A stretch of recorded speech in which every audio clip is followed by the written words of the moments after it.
Backlog, yes, आज हम इसी पर डिस्कस कर रहे होंगे। यार ऑलमोस्ट हर एक स्टूडेंट की कभी ना कभी ये प्रॉब्लम ज़रूर आती है, लाइक कि ये आ क्यों जाता है। अच्छा आ गया तो अब इसे लाइक हैंडल कैसे करें, क्लियर कैसे करें। So hello everyone, this is Vinay Kushwaha from IIT Bombay. तो यार सबसे पहले लाइक मैं इसके कुछ बेसिक या आप बोल सकते हो फंडामेंटल्स आपको बता दूं कि यार ये लाइक होता कैसे है। तो यार पहली चीज़ लाइक बैकलॉग के लिए कभी अपने प्रेजेंट को नहीं छोड़ना, कभी भी नहीं छोड़ना। अगर आप लाइक ये मिस्टेक करते हो तो आपका ओवरऑल बैकलॉग बढ़ ही रहा होता है। दूसरा यार, अगर आप चाहते हो कि लाइक आपका बैकलॉग कंप्लीट भी हो जाए और जो प्रेजेंट में चल रहा है वो उसका लाइक डिस्टर्ब भी ना हो, तो ये क्लियर है कि आपको एफर्ट मारना पड़ेगा। और यार तीसरा बोलूँ तो ये एक नॉर्मल प्रॉब्लम है इस बड़ी जर्नी के लिए। तो अगर किसी का है, ऑलमोस्ट आई थिंक सभी का होता ही है, तो दिक्कत नहीं लेनी, मेरा भी था, समय के साथ कंप्लीट हो गया था। तो यार अब आते हैं लाइक इसके सॉल्यूशन पर। तो यार अगर मैं देखूं तो ऑलमोस्ट कोई भी स्टूडेंट दो फेज़ पर होगा। पहला जिसका सिलेबस चल रहा होगा, लाइक हो सकता है वो 11th में हो, 12th में हो।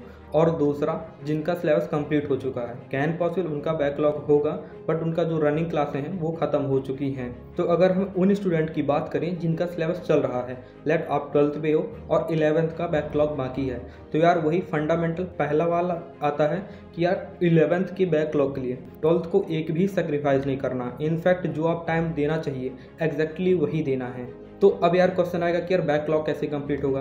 तो यार उसके लिए आपको या तो आपका जो फ्री टाइम है उसे कम करना पड़ेगा, जो लाइक वीकेंड की छुट्टियां हैं उस टाइम, और सबसे ज़्यादा इम्पोर्टेंट है कि आपको एफर्ट मारना पड़ेगा। दूसरा फंडामेंटल कि अगर आप चाहते हो कि 12th भी सही से जाए और आपका बैकलॉग कंप्लीट हो जाए तो यार एफर्ट मारना पड़ेगा। अच्छा यार आप एफर्ट सुन करके लगता होगा कि यार क्यों, तो मैं आपको एक एग्जांपल दूंगा, काफ़ी ज़्यादा लॉजिकल एग्जांपल है। तो लेट आपको और एक आपका फ्रेंड है, आप 11th में सेम लेवल पर थे और पढ़ाई स्टार्ट करते हो। अब क्या होता है कि आपका फ्रेंड लगातार 11th में लाइक मेहनत करता जाता है और उसका ना के बराबर 11th में बैकलॉग होता है, बट किसी कारण से आप मिस्टेक करते हो, कुछ क्लास आप बंक मार देते हो, तो आपका काफ़ी ज़्यादा सिलेबस छूट जाता है और बैकलॉग पर चला जाता है। तो अभी उसने काफ़ी एफर्ट मारा, आपने कम मारा है। तो अब अगर आप चाहते हो कि लाइक 12th के बाद आप दोनों सेम लेवल पर हो, तो यार 12th पर ऑफकोर्स है ना कि आपको ज़्यादा एफर्ट मारना पड़ेगा, तभी तो आप 12th भी लाइक सही से कर पाएंगे उसी की तरह, और 11th का भी कवर करेंगे जो छोटा हुआ है। तो अगर आप चाहते हो कि लाइक आप 12th पर भी सेम एफर्ट मार रहे हो, 11th पर कम मारो और फाइनल रिजल्ट उसके बराबर आ जाए, तो यार जो उसने 11th में आपसे एक्स्ट्रा एफर्ट मारा था तो उसका क्या होगा, लाइक ये तो उसके साथ ना इंसाफ़ी हो जाएगी ना। तो एक्स्ट्रा एफर्ट तो मारना ही पड़ेगा। आप इसे कह सकते हैं लाइक कंजर्वेशन ऑफ एफर्ट, कि कभी उसने ज़्यादा मारा है तो आज आपको ज़्यादा मारना पड़ेगा। ये इंपॉर्टेंट है यार, लोग एफर्ट नहीं मारते, बस सोचते हैं कि कंप्लीट हो जाएगा बैकलॉग कम एफर्ट पर, बट आप कहीं ना कहीं आपका प्रेजेंट लाइक 12th को कंप्रोमाइज़ कर रहे होंगे। तो यार ये हुई जिनका चल रहा है। अब यार दूसरे पार्ट पर आते हैं लाइक जिनका कंप्लीट हो गया है। तो यार नॉर्मली ये मिस्टेक होती है कि आपका सिलेबस कंप्लीट हुआ, ठीक है, आपका बैकलॉग था, अब क्या करते हैं स्टूडेंट कि बस अब उसको रख दिया साइड पर कि यार अब ये कंप्लीट और सीधा 11th के पार्ट पर चले गए, या कि जो भी बैकलॉग है उधर चले गए। ये भी नहीं करना यार।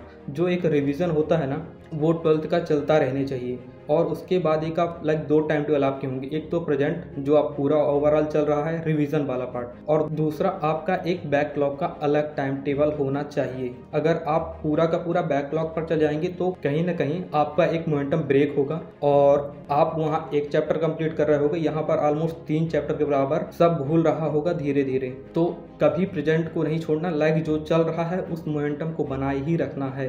तो यार अगर मैं लास्ट में समराइज करूं तो बैकलॉग के लिए कभी प्रेजेंट नहीं छोड़ना। अगर आपका बैकलॉग है और अब आप चाहते हो कि यार पूरा लास्ट में सब सही हो जाए, तो आपको एक्स्ट्रा एफर्ट मारना पड़ेगा, जो एफर्ट आपने उस टाइम कम मारा था, तभी वो एफर्ट या आपका हार्ड वर्क जो है कंजर्व हो पाएगा। और तीसरा यार, ये जर्नी में ऑलमोस्ट कोई नहीं बचता जिसका बैकलॉग कभी क्रिएट नहीं होता। मेरा तो काफ़ी ज़्यादा हो गया था, जब कोविड आया था मैं घर गया था तो बहुत ज़्यादा, बट फिर बाद तक में ऑलमोस्ट पूरा मैनेज हो गया था, काफ़ी ज़्यादा था, पूरा मैनेज हो गया था। तो तीसरा की टेंशन नहीं लेनी है। तो यार होप कि आपको इसका कॉन्सेप्ट क्लियर हुआ होगा कि कैसे मैनेज करना है। अभी लाइक जिनका टारगेट 23 है, 24 है, उनके लिए तो काफ़ी ज़्यादा इंपॉर्टेंट हो जाता है, क्योंकि उनको कई बार इस चीज़ को फेस करना पड़ेगा। तो यार इस वीडियो में बस इतना ही। होप कि आपको एक आइडिया मिला होगा कि चीज़ें काम कैसे करती हैं। तो यार एक लाइक, और अगर आपने अभी तक चैनल को सब्सक्राइब नहीं कर रखा तो यार वो तो बनता है एटलीस्ट, क्योंकि वो मेरे को काफ़ी मोटिवेट करता है। तो यार do like and subscribe, and मिलते हैं यार अगले वीडियो पर किसी ऐसे ही शानदार टॉपिक के साथ जो काफ़ी ज़्यादा स्टूडेंट को कवर करे एक साथ। तो यार इसके साथ बाय बाय। मचाते रहो, फोड़ते रहो यार, काफ़ी इंपॉर्टेंट है ये। आपका ये 1 या 2 या 3 साल आपको बाकी भीड़ से कई साल आगे ले जा सकता है। तो यार मचाते रहो। Bye bye.